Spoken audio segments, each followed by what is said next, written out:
हमारे उजाला के Agnihotri ji, press council से डॉक्टर सुमन गुप्ता, हमारे प्रोफेसर शंभुनाथ जी यहाँ पर बैठे हुए थे, यूको बैंक से आए हुए नरेश कुमार जी, और आज के जो सबसे मेन रोल जो अदा कर रहे हैं, अगर हम लोग बोल सकते हैं आज के दूल्हा विशंबर नेवर जी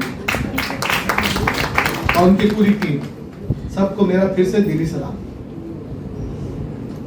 देखिए, जो जबानें होती हैं, भाषा होती है, वो मीडियम होती है आपके अपने विचार को, आपकी अपनी सोच को दूसरी जगह दूसरों को पहुंचाने की।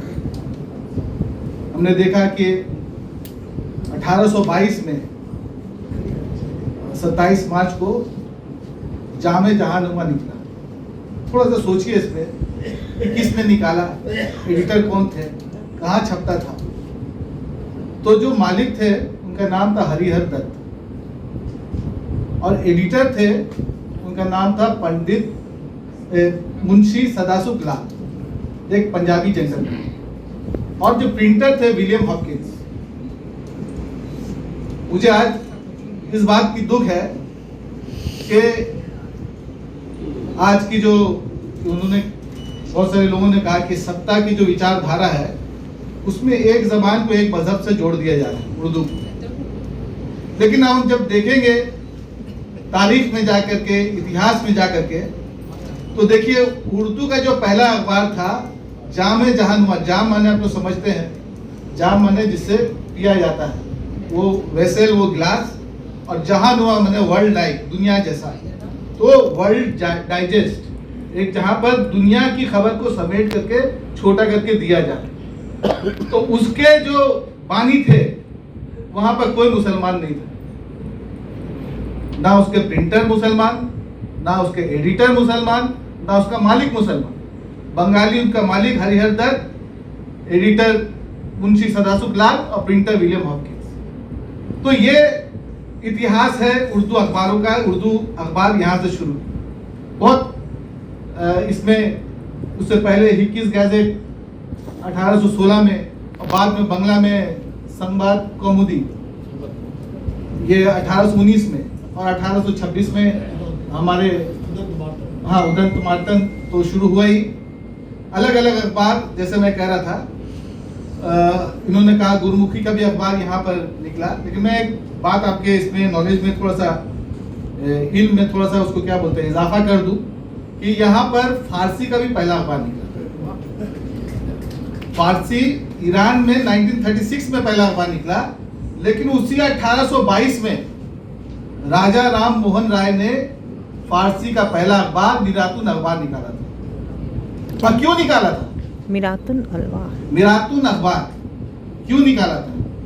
वो एक बहुत बड़ी लड़ाई लड़ रहे थे उस वक्त। जो एलीट थे, बंगाल में हो चाहे भारत में हो, कहीं भी हो, वो फारसी में बातचीत करते थे, फारसी में लिखते थे, उर्दू में भी नहीं।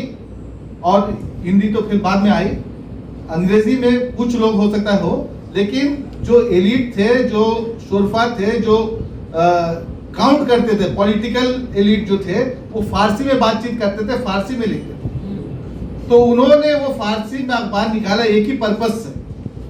वो पर्पस था कि सती को अबोलिश करना। देखिए, तो वह जैसे मैंने कहा कि जबानें, भाषाएं सिर्फ अपने सोच को दूसरे तक पहुंचाने। आज से 200 साल पहले राजा राम मोहन राय फारसी का अखबार इसलिए निकाले क्योंकि सती के खिलाफ वो मूवमेंट चला सके। ये सोचने की बात है। बाद में हम लोग आते हैं तो देखते हैं कि 1857 में जो रिवोल्ट हुआ, उसमें से जो पहला शहीद हुआ बाकर साहब, वो दिल्ली उर्दू अखबार के थे। उनको तोप से बांध करके ब्रिटिश ने उड़ा दिया। तो हमारी आज़ादी में हमारे जो अखबारात हैं, उन्होंने बहुत हिस्सा लिया। इसी कलकत्ता में मौलाना आज़ाद निकाले थे अखबार, इसी कलकत्ता से अमृत बाजार पत्रिका निकलता था बंगला में। उसी में जब ब्रिटिश ने देखा कि ये हमारे खिलाफ दिख रहे हैं, उन्होंने वर्नाकुलर एक्ट लगा दिया। वर्नाकुलर एक्ट में उसमें बहुत सारी पाबंदियां लगा दी। रातों रात घोष साहब ने उसको अंग्रेजी का अखबार बना दिया और ये वर्नाकुलर एक्ट से वो निकल गए।